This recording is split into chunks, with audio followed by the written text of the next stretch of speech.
everybody? Sneaky Narcotic back at it again with another YouTube video. And in today's video, we're going to be doing some more Zendikar Rising in-depth spoilers. I do apologize for that little taskbar at the top. I'm having a little technical difficulties with my computer right now. And if you don't see what I'm talking about, hopefully I fixed it in editing. But without further ado, let us get into some spoilers. Our first spoiler of the day, Emeria Captain, 3 generic and a white for a creature angel warrior uncommon, as flying and vigilance. When Emeria Captain enters the battlefield, put a +1/+1 counter on it for each creature in your party. The gifts of the past must find their way into deserving hands, and it is a 1/1. Now, it's 4 mana for a 2/2 flying vigilant angel by itself. And I really don't think that's worth it. You know, maybe if it had a lifelink, it would be a little bit more worth it. A 2/2 flying vigilant lifelink angel, but it doesn't, and so I don't really think this is going to be worth it to play. Our next card is Taunting Arbormage, 2 generic and a green for a creature elf wizard uncommon, and has kicker 3 generic. You may pay an additional 3 generic as you cast a spell. When Taunting Arbormage enters the battlefield, if it was kicked, all creatures able to block target creature this turn do so. Eyes on me, and it is a 2/3 for 3. So, able to block target creature. There's a lot of instances that do its kicker. For 3 extra. You get you basically get an instant that's been printed multiple different times, and in a body.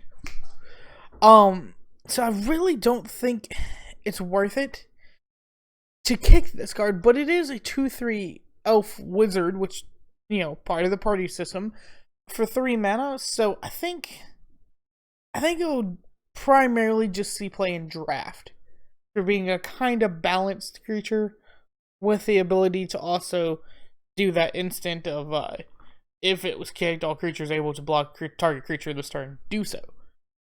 Our next card is Archpriest of Iona. It is 1 white mana for a creature human cleric rare. Archpriest of Iona's power is equal to the number of creatures in your party. At the beginning of combat on your turn, if you have a full party, target creature gets +1/+1 and gains flying until end of turn, and it is a *2 for 1 white mana. So really, by itself, it's a 1/2 because it is a cleric. I do like that it's a cleric, and that it's 1 mana. Because if you watched my previous video, if you didn't, please go back and watch it. I explain why cleric is going to be kind of a ridiculous creature type in the standard, and I really think that it's going to have a lot of recursion, a lot of fun, but you're also going to need to have a totem, which is basically, you know, you have the main card I'm talking about. I forgot his name, but it's a legendary cleric that says when a cleric dies, you can bring back a cleric from your graveyard with lesser CMC to the battlefield. And so this would be the bottom of the totem, where it's the absolute absolute smallest CMC that you can have in your graveyard. So this will be kind of like your little pawn to continuously throw, because you can continuously get it out of your graveyard. Whereas a higher CMC cleric, like let's say Drana, which is 5 mana, would be high on the totem pole, and you wouldn't want to throw her as much towards the chump block or whatever you need her to do. Our next card, Skyclave Apparition, 1 generic and 2 white for a creature core spirit rare. When Skyclave Apparition enters the battlefield, exile up to 1 target non-land permanent, or non-land non-token permanent you don't control with converted mana cost 4 or less. When Skyclave Apparition leaves the battlefield, the exiled card's owner creates an XX blue illusion creature token, where X is the converted mana cost of the exiled card. So, what's really funny about this is that according to that, you could exile an enchantment, or you can exile a planeswalker, and they come back as a creature. And that's kind of funny to me, that it would do that. It's kind of funny, but it's also a body of a creature, so I appreciate that. It's not just let's exile something that for 4 mana, or 4 mana or less. Let's actually give you a 2/2 body. Sometimes spirits mean something. If there was to be a spirit tribal, I believe in historic there's a spirit tribal. I know in modern and probably legacy there's a spirit tribal. So this could be really good for those formats. Commander, I really don't know of necessarily a spirit commander, but I'm sure there's one out there, and this would be great for that specific deck. Excuse me. Our next card, Umara Skyfalls, land, uncommon. Umara Skyfalls enters the battlefield tapped, and it is tapped at a blue mana. The source of the Umara River sits high above Oron Reef, ever weeping on the jungle below. Kodari Expedition Wizard. The other side of the card says, Umara Wizard. 4 generic and a blue for a creature merfolk wizard, uncommon. Whenever you cast an instant sorcery or wizard spell, Umara Wizard gains flying until end of turn. You see a waterfall. I see a way up, and is Kodari Expedition Wizard. So they're doing this whole when you cast an instant sorcerer or wizard tribal, and the one before this that I saw was draw a card and discard a card for every single time that you cast an instant sorcerer wizard spell. I just don't like when they do that. And this is kind of high for you just to get a wizard gains flying until end of turn. High CMC for that, especially for a 4/3 wizard. So I just don't think this is going to work out. I love that they're still doing these modal DSCs. If you didn't see the first video, again, please go watch it. Modal DSC cards that basically they're adding so many just random lands. Just giving you all these random lands. And as you can see, most of them are going to enter the battlefield tapped. So there's that. Grotag Night-Runner. 2 generic and a red for a creature goblin rogue, uncommon. When Grotag Night-Runner deals combat damage to a player, exile the top cards of your library. You may play that card this turn. Naturally inquisitive and adaptable, goblins can turn their small creatures or small stature to their advantage as rogues. And it's a 2/3 for 3. So you have to deal combat damage. That's the only issue here. The whole being able to exile the top card of your library and play it is really good, especially in red. I mean, we used to have Experimental Frenzy in standard. It's getting cycled out now. And there was a good while that Experimental Frenzy, which would allow you to exile a card and play it from exile, but you couldn't play your hand, if I remember correctly. Or you could play only the top card of your deck. That's what it was. Only the top card of your deck. So that ruled standard for a while just because it helped Mono Red kind of like cipher through its deck. Because after a while, Mono Red doesn't really want to play its hand anymore. It wants to just refill if it hasn't already aggroed you out and killed you in standard. Let's keep that in standard. But, yeah, so this could potentially see play just for that little minor ability. I do want to mention it's not when it attacks, it's when it deals combat damage to a player. Demon's Disciple. 2 generic and a black for a creature human cleric, uncommon. When Demon's Disciple enters the battlefield, each player sacrifices a creature or planeswalker. Taborax's cultists are the latest in a long history of beings who have desired to see Zendikar torn to pieces, and it is a 3/1. I want to say the card that this reminds me of is Plaguecrafter, except for I want to say Plaguecrafter could actually protect itself. Not like against its own ability, but it wasn't a 3/1. So, it kills me that this does that. It's a 3/1. It's barely a blocker. Sorry if you hear that rustling, it's my dog. Poor old doggo. But, enters the battlefield, each player sacrifices a creature or planeswalker. We saw Playcrafter played a lot in Standard, and I'm assuming it's getting cycled out, which is why they've made this Playcrafter number 2. So I think it will see play. I think it will see play. Kaza, Royal Chaser, and it is a blue-red legendary creature, human wizard, rare. Has flying and haste, and has tap. The next instant or sorcery spell you cast this turn costs X less to cast, where X is the number of wizards you control as this ability resolves. And it's a 1/2. So this is really cool because this could be your commander. And you can play an absolutely balls off the walls retarded deck. Like absolutely stupidly high spells that mean nothing. Since it does say turn cost X less to cast, where X number of wizards, you could cast these really high X spells, in Commander, and he makes me want to build around him. I assume it's a him, could be a her. The picture's kind of bad, but it makes me want to build around them, and it's just so cool looking. I love it. As far as Standard, I really, again, do not think Wizard Tribal is going to be a thing. Except for, we do have to remember, 2 sets from now is a Wizardry School. That's going to be all about wizards.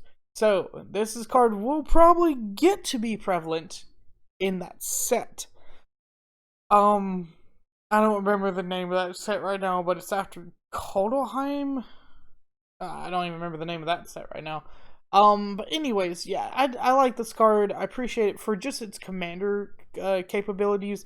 And Standard, so far, probably not going to see play.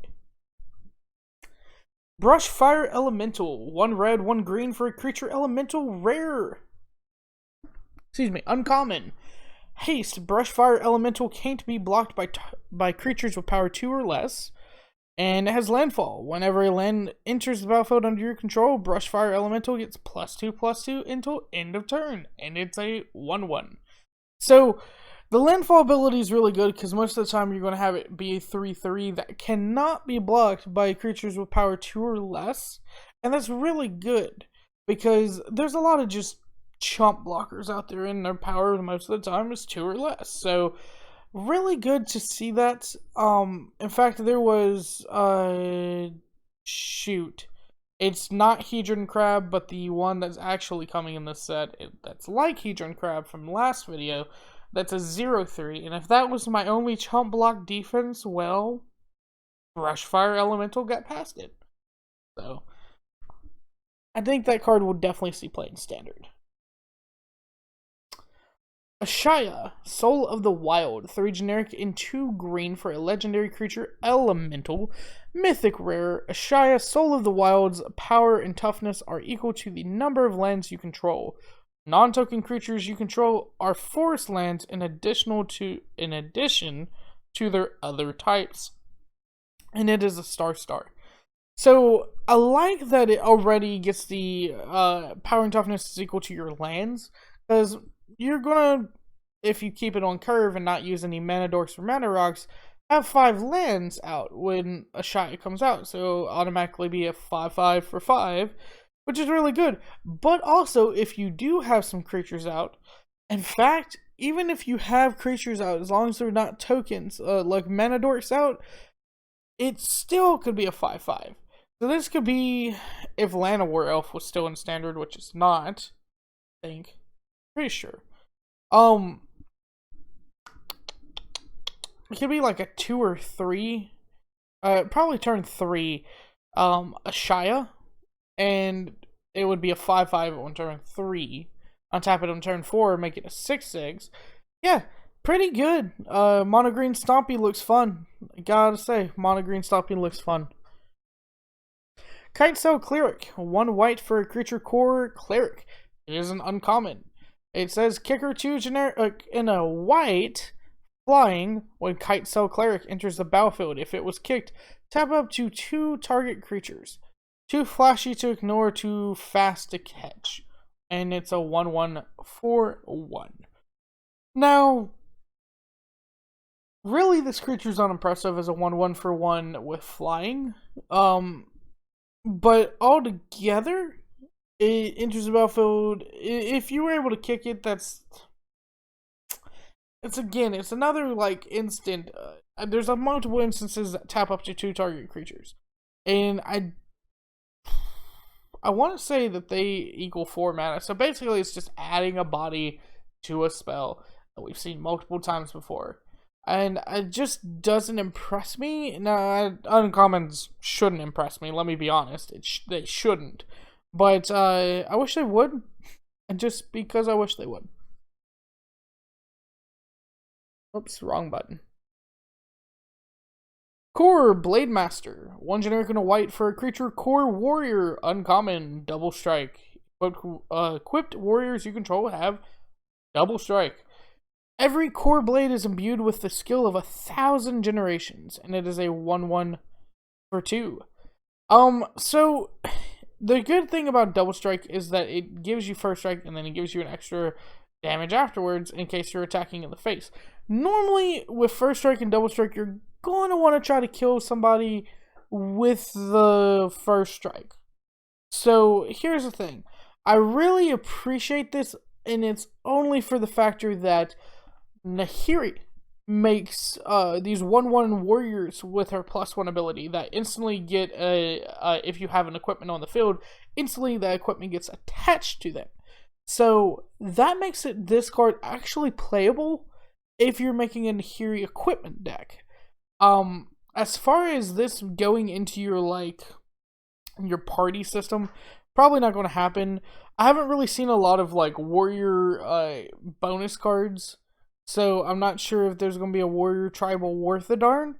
I've seen that wizard tribal isn't worth a darn. I've seen cleric tribal is absolutely insane with a recursion on top of recursion. And rogue tribal just isn't really there for me. So that's my thought process on that. Swarm Shambler. 1 green for a creature fungus beast. Fungus beast. I can't even tell what that picture is. It just looks like, oh, I guess it's a monster just covered in freaking mushrooms, I guess. Fungus Beast in a rare. That would make sense. The Fungus Beast. Swarm Shambler enters the battlefield with a +1/+1 counter on it. Hooray! Whenever a creature you control with a +1/+1 counter on it becomes the target of a spell an opponent controls, create a 1/1 green insect creature token. And it says 1 generic and 1 generic tap it. Put a +1/+1 counter on Swarm Shambler, and it's a 0/0.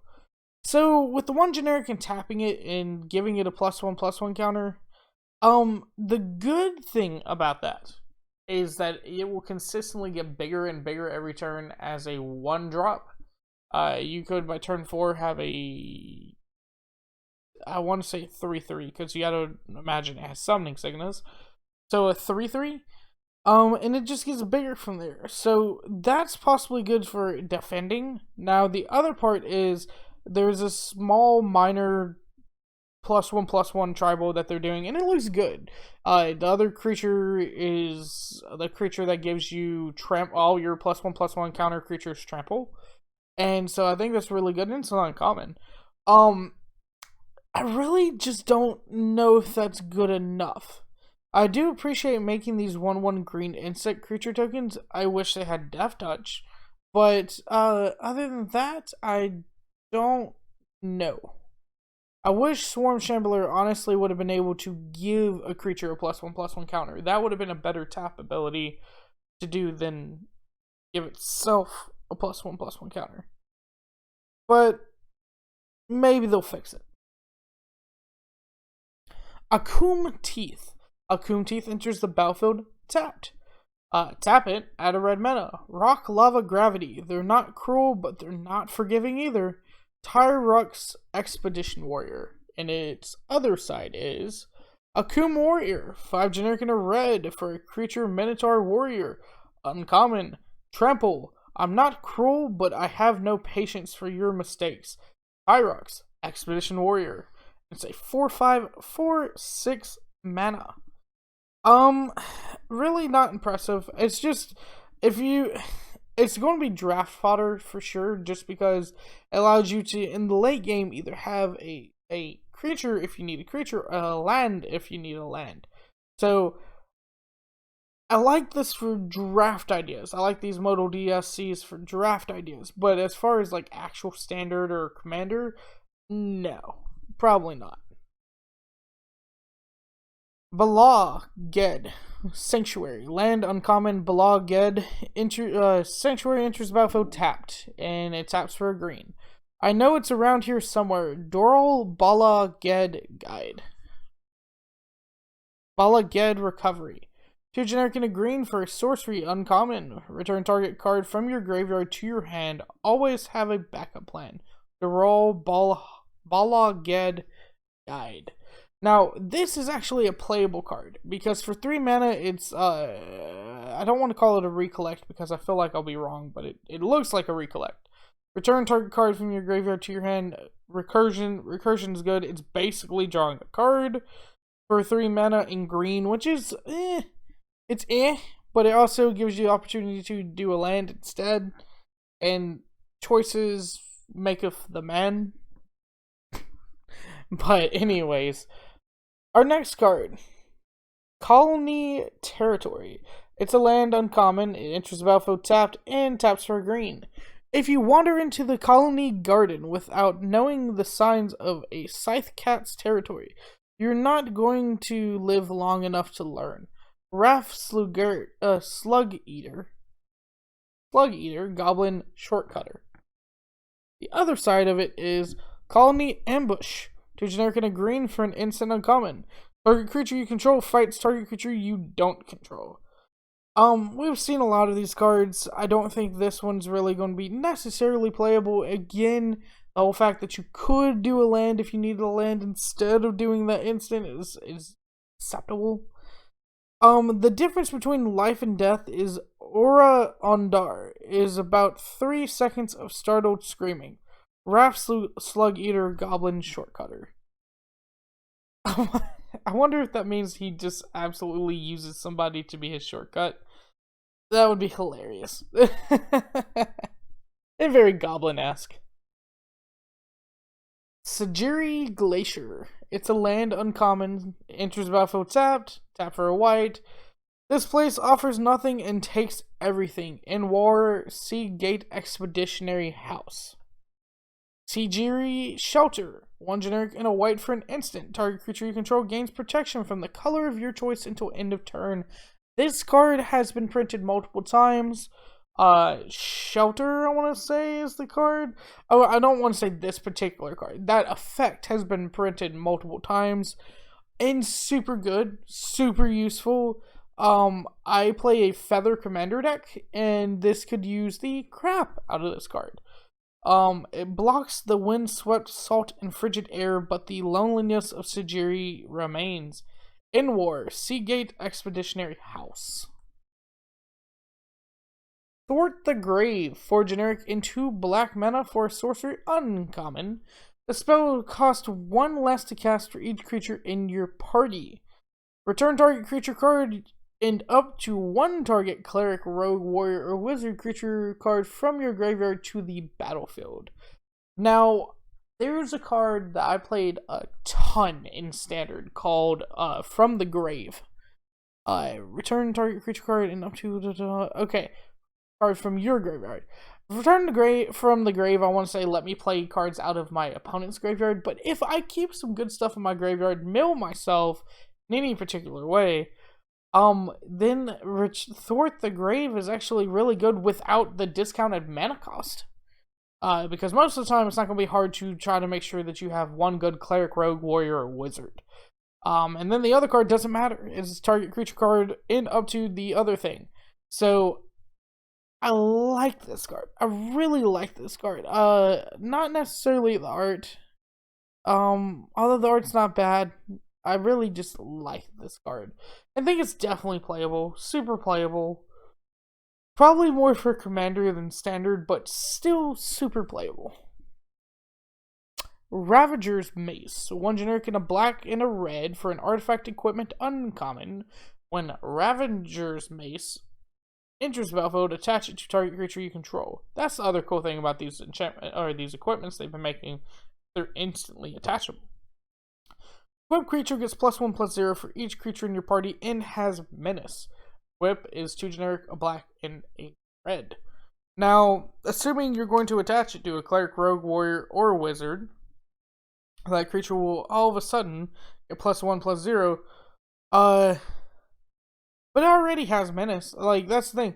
You don't need there to be any party members to have menace on this. So, I don't know if it's worth it just for the menace. I mean, it's a 3-drop to just give your creature menace. But also be able to reoccur menace for 4 mana. And if you can cheat out any type of equipment, I don't really know how to rate this. I feel like you'll see played in standard right now just because of all the wizards, clerics, and rogues and warriors. But I don't know how to rate this card. Sadly, I do think that if you wanted to go Mardu with the Kor Blademaster and give your creatures Death Touch, Double Strike and Menace, that's pretty good, especially when the card gives your creatures, fire breathing basically on top of Menace.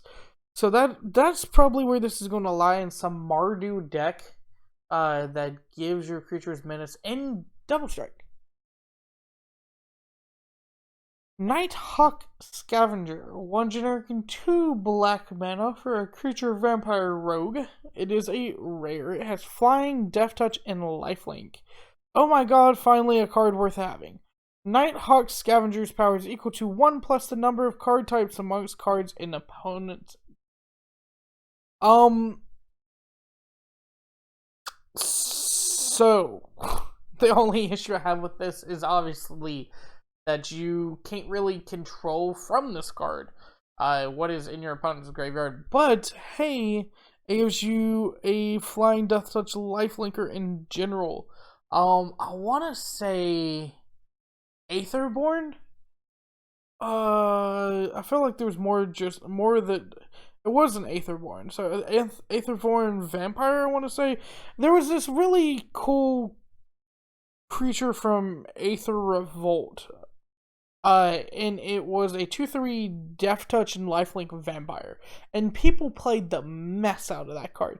So for this to almost be a 2/3 Death Touch Lifelink Vampire, is really good. Again, the only issue I have is that we're about to have a vampire cycle out. Vampire tribal cycle out. And that sucks when they're printing out some kind of good vampires. It reaches everything for me that I think a vampire should have. Flying, death touch, lifelink. Mainly lifelink. So it's probably going to be a card I get because it's really good. Taborax, Hope's Demise. 2 generic and a black for a legendary creature, Demon Cleric. It is a rare, has flying. Taborax, Hope's Demise has lifelink as long as it has 5 or more +1/+1 counters on it. Whenever another non-token creature you control dies, put a +1/+1 counter on Taborax. If that creature was a cleric, you may draw a card. If you do, you lose 1 life. And it's a 2/2. Because clerics are having such this graveyard recursion, I really think that this is going to be good. It's another totem from, I want to say the name of that cleric is Aura, O-R-A-H. And I really think that this card is going to be good just because of that. Yeah. Vampire cleric that gets +1/+1 counters in a very reoccurring cleric deck. For some reason, their whole idea of clerics is they come back from the graveyard multiple times. Yeah. Umara Mystic, 1 generic, 1 blue, 1 red for a creature merfolk wizard. I'm so sorry, guys. It is really late at night and I'm trying to record this for you. Merfolk Wizard, uncommon, flying. Whenever you cast an instant sorcery or wizard spell, Umara Mystic gets +2/+0 until end of turn. We tolerate the North Hada Thieves' Den, but cutthroats who wander downriver earn a sky meta ride out to sea. Okay. Anyways, again, just don't see this wizard driver really being playable. Like, it would be different if they gave him prowess, right? Because basically this is prowess, except for instead of getting a +1 at the end, they get double +1s in the top. So I just don't like that they didn't just do prowess. Do prowess, wizards. It's a good ability. Do prowess. Maul of the Skyclaves, 2 generic and a white for an artifact equipment rare. When it enters the battlefield, attaches to target creature you control. Equipped creature gets +2/+2 and has flying and a first strike. Equip it for 2 generic and 2 white mana. Yes, giving a creature first strike is insane. Giving it +2/+2 is insane. And letting it have flying, which is a type of evasion that half of the time lets you just hit people in the face, is also pretty good. So, yes, this card, yes. And, you know, again, with the core warrior from earlier that gives your creatures double strike, it's not as good because it already has first strike, but still pretty good. Coralhelm Chronicler, 2 generic and a blue for a creature merfolk wizard rare. Whenever you cast a kicked spell, draw a card, then discard a card. Hey, that's still a stupid ability. So let's draw a card. When Coralheim Chronicler enters the battlefield, look at the top 5 cards of your library. You may reveal a card with a kicker ability from among them and put it into your hand. Put the rest on the bottom of your library in a random order. And it's a 2/2 for 3 that draws you a card, basically. So I think it's worth it if you're playing a kicker deck, other than the dumb ability of drawing cards and discarding cards. I do not like that ability. Please, wizards, just let us draw cards. Just let us draw cards. Roiling Vortex. 1 generic, 1 red, enchantment, rare. At the beginning of each player's upkeep, Roiling Vortex deals 1 damage to them. Whenever a player casts a spell, if no mana was cast to was spent to cast that spell, Roiling Vortex deals 5 damage to that player. 1 red mana, your opponents can't gain life this turn. Just that part alone, paying 1 red mana to make sure your opponents can't gain life this turn, is going to make this a commander I almost want to say commander staple. In standard. Right now, I don't know really of any lifelink decks, now that certain cards are getting, you know, sent out of standard. But I'm sure because it's Magic the Gathering that there's going to be some semblance of a lifelink deck. This is anti-lifelink, you know.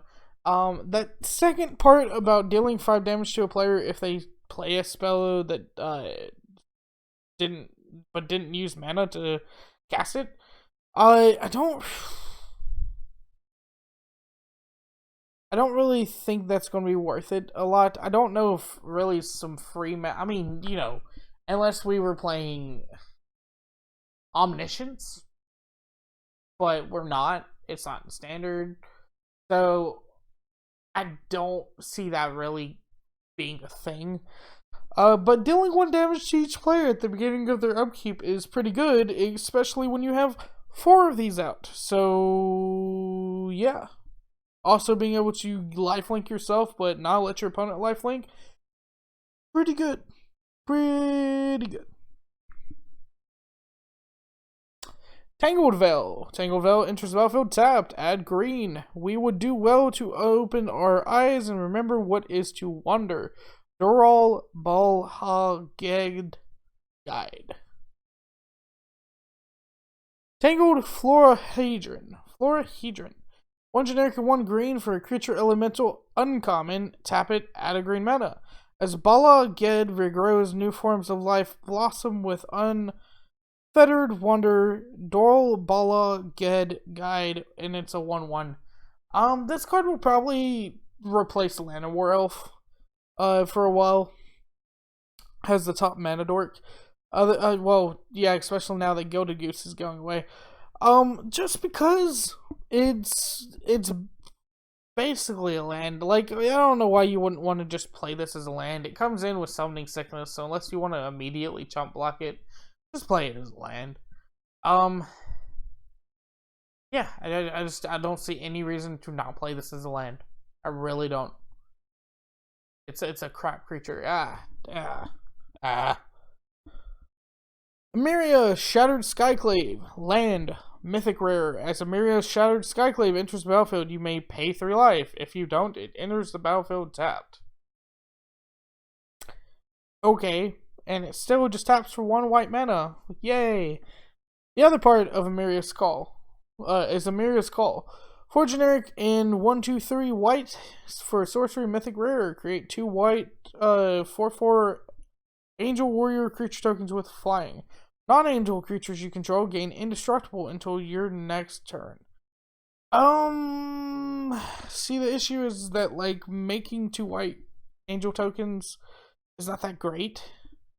If your other part of this is to not let your angels live for the rest of the turn, so I don't know why they would do that. I don't understand the mythic rarity of this card, especially when you're paying life. Do that. I don't know. This card will have to prove itself. I don't think it'll actually see play in Standard, and for that matter, also not Commander. So, we'll see.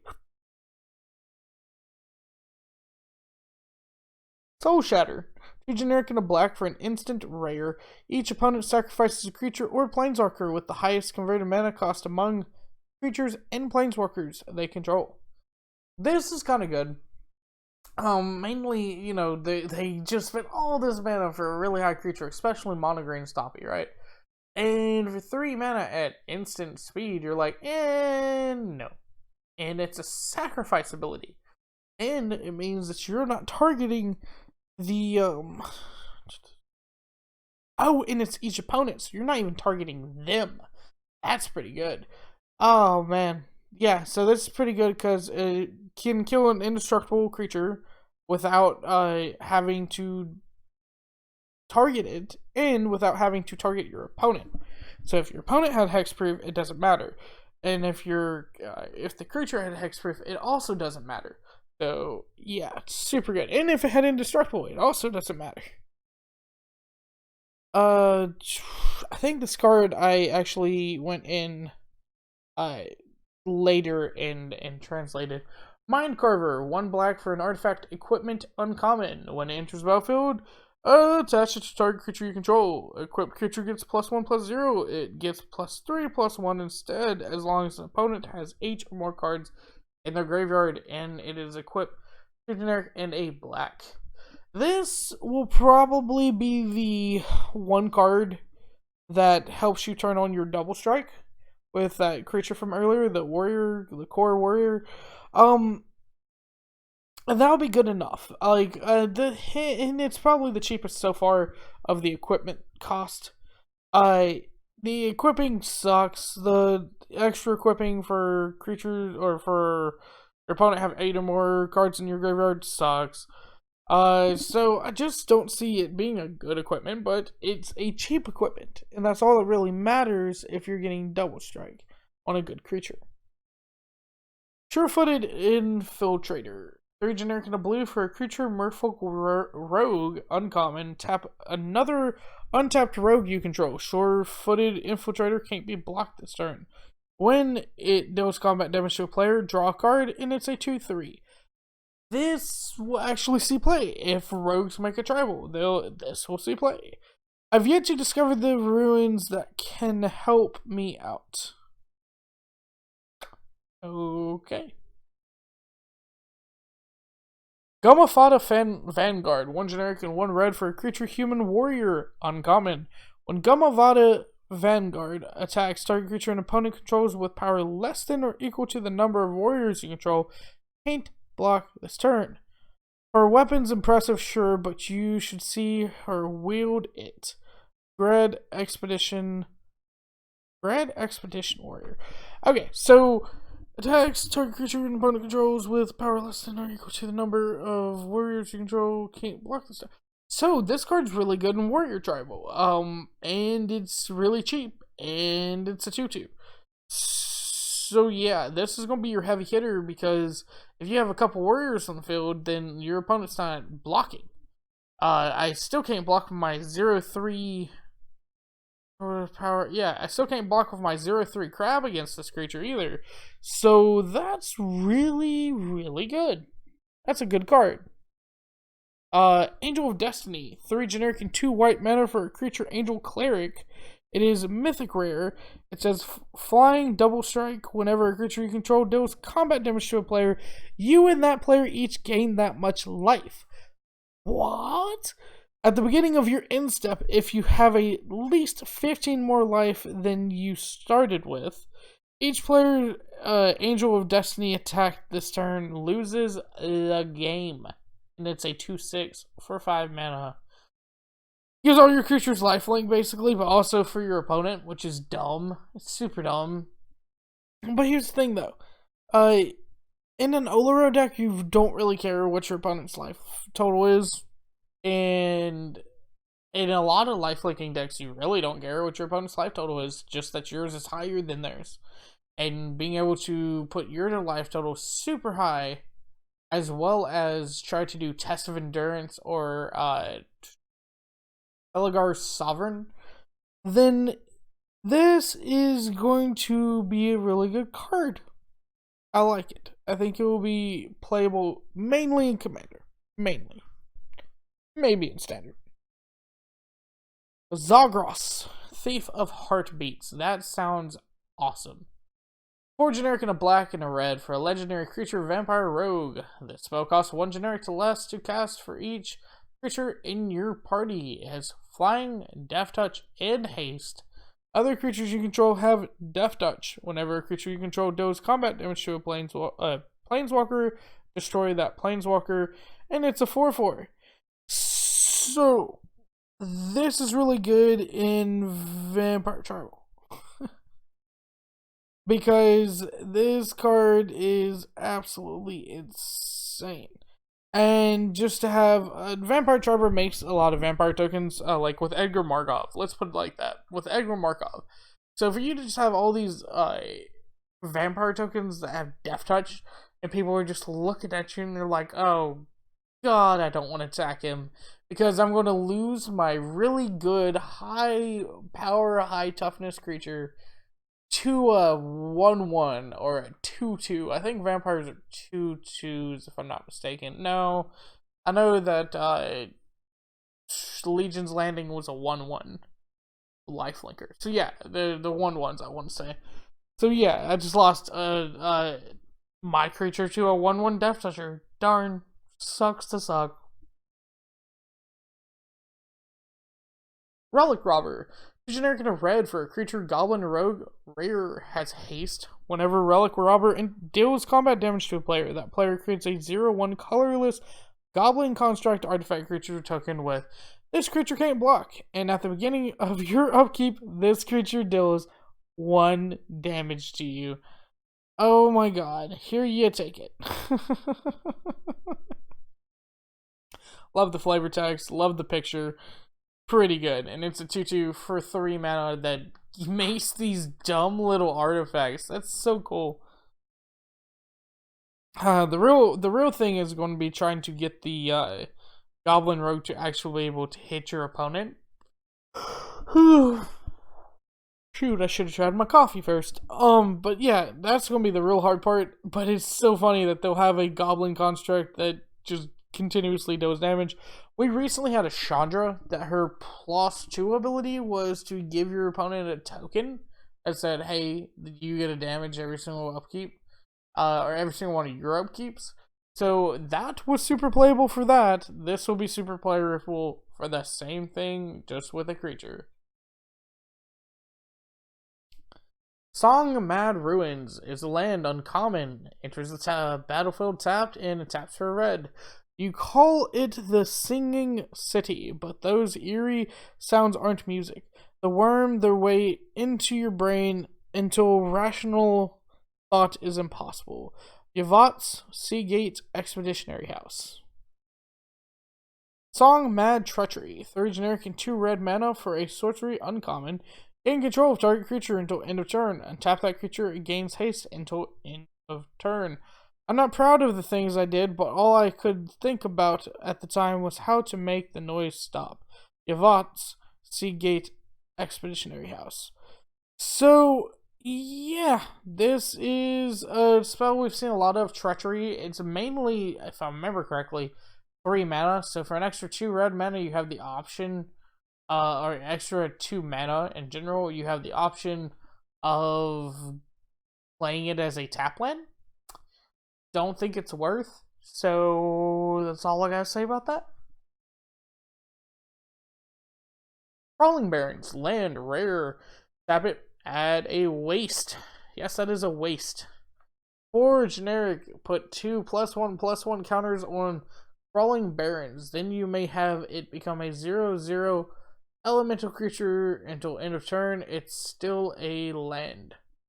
So if you give it 4+1 or 2 +1/+1 counters, it means it continuously will get bigger every time you make it a creature.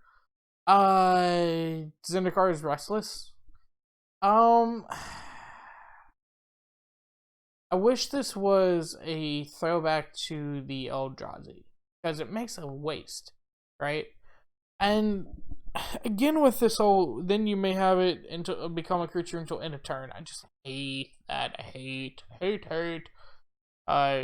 until end of turn creatures. Archon of Emeria. 2 generic and a white for a creature, Archon. It is a rare and it has flying. Each player can't cast more than 1 spell each turn. Non-basic lands your opponents control enter the battlefield tapped. And it's a 2/3. It's a hate bear, everybody. Yeah, we'll see play. Just in general, hate bears see play. Yeah. Taxing see play. Yes.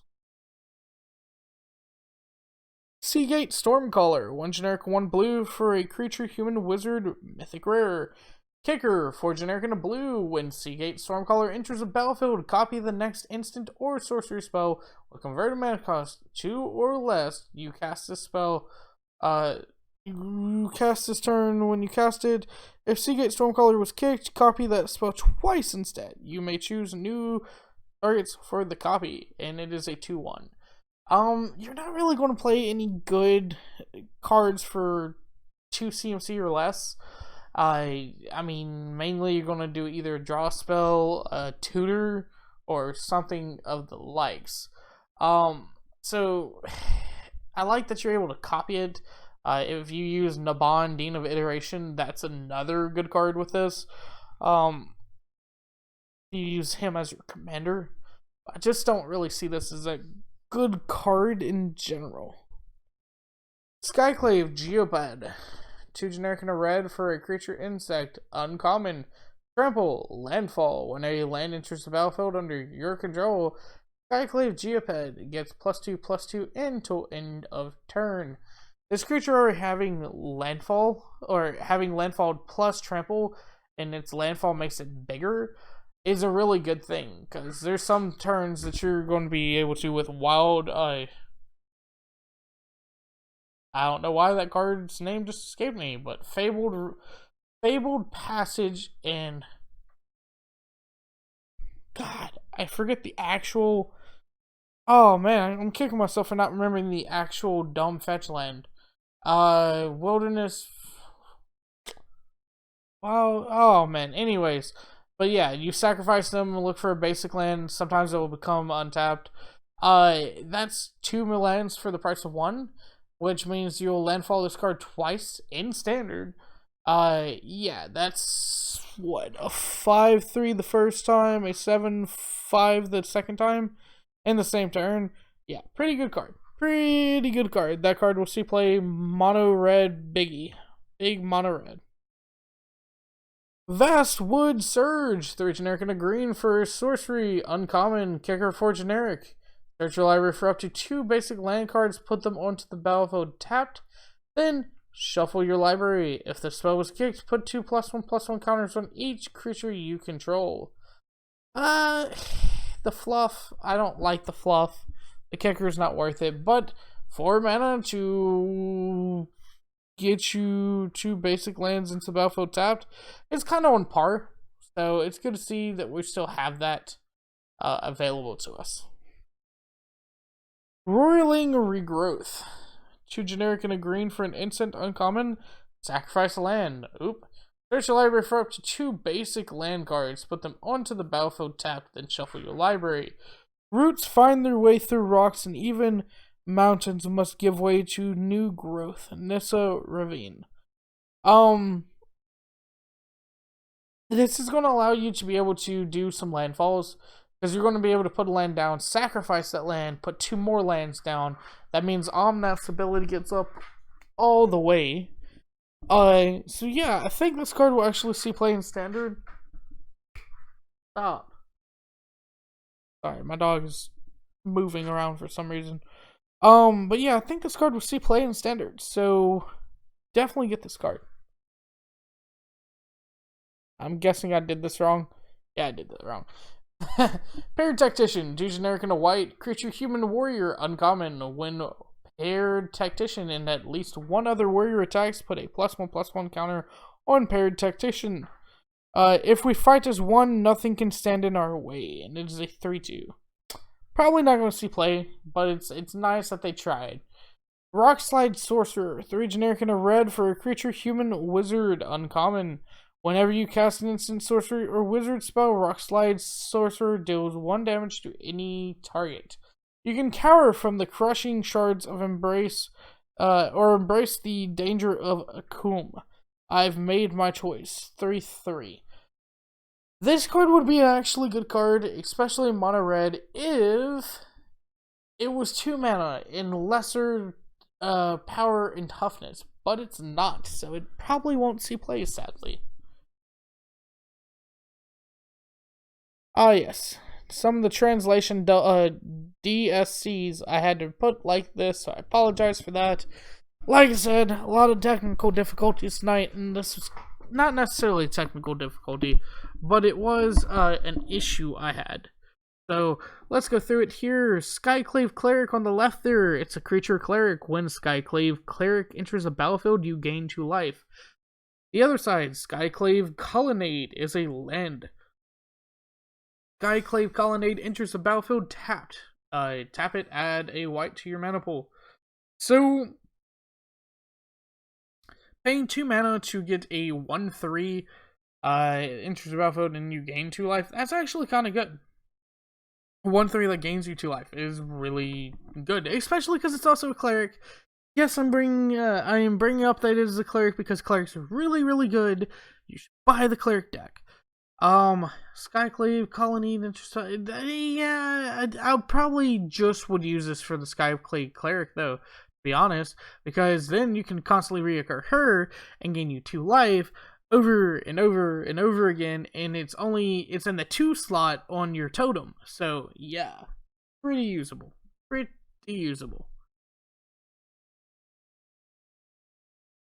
Spikefield Risk on the left.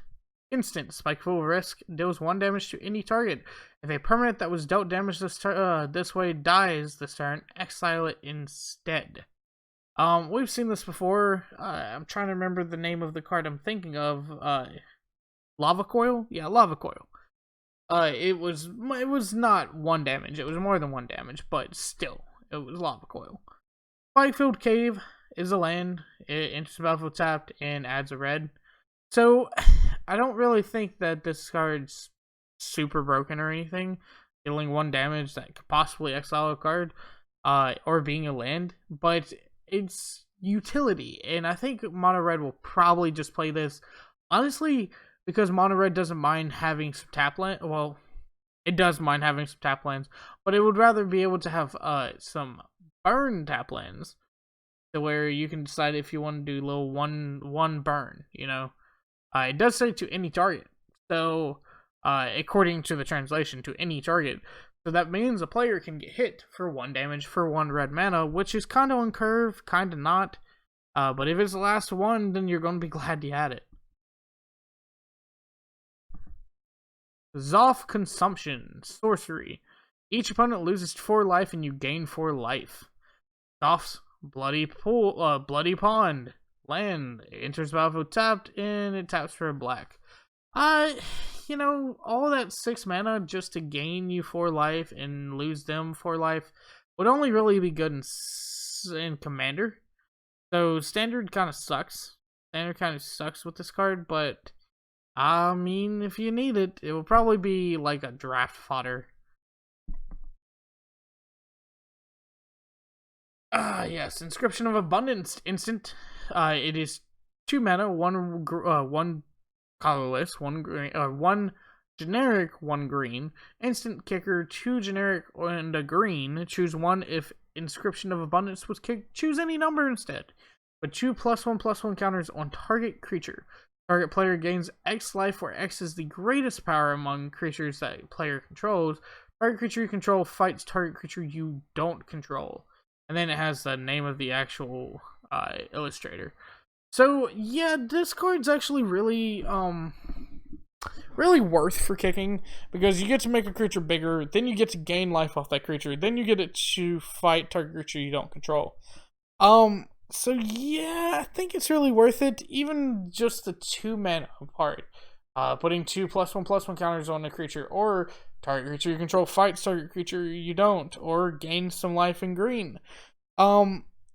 Is really good for green. So I think this card would actually be worth it to play. And we'll probably see play. Here we go. See, I knew I had that one in the translations here. Lulling Wizard's Dominance. It's a sorcery. Costs 3 less if you target a creature whose controller has 8 or more cards in their graveyard. Gain control of target creature with CMC X. So there's been cards like this before. And Bolus's Clutches. Something to do with a siren. I'm trying to remember the name of that card. But anyways, my point is, I think it's Siren Song. But my point is that this card can be good, but it's really not that great. I will say that, no, I won't say that. This card,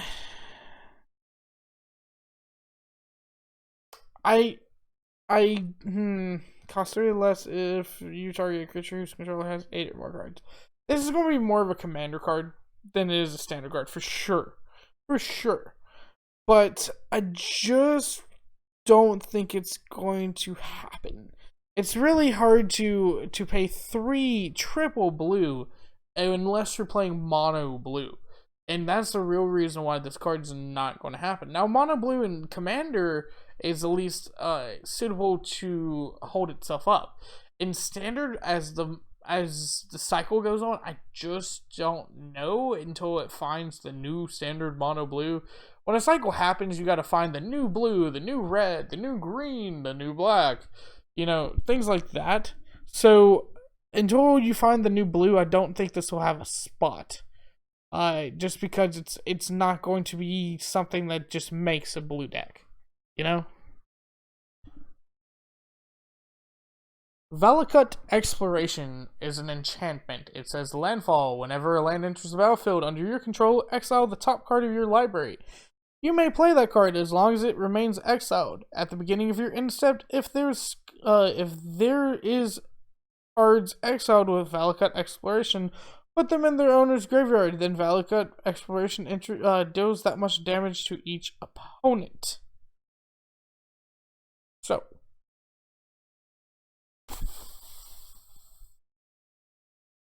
I don't know that this will see play. Like, again, it reminds me of Experimental Frenzy, that you're playing cards off the top. There's a drawback. Just don't know if it's going to see play.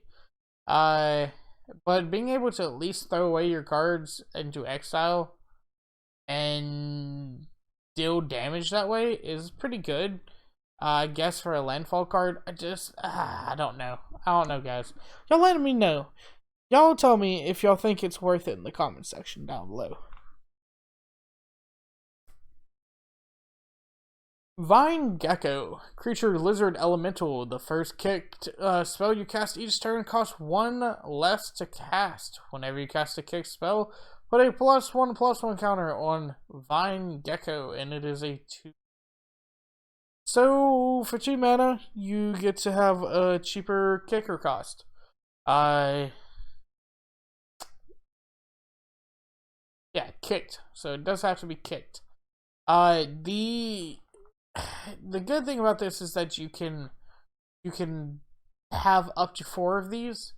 So at least you'll be able to discount your kicker spells. Maybe this might actually make kicker be worth it. Like I said with Dominaria, kicker was not worth it. To me, anyways. So yeah, this could be fun. This could be fun. Makandai Stampede. Sorcery. Creature you control gains +2/+2 until end of turn. For 5 mana, that's kind of bad and not that good. Yeah, Makandi Messas is a land and interest tapped with tapping for white.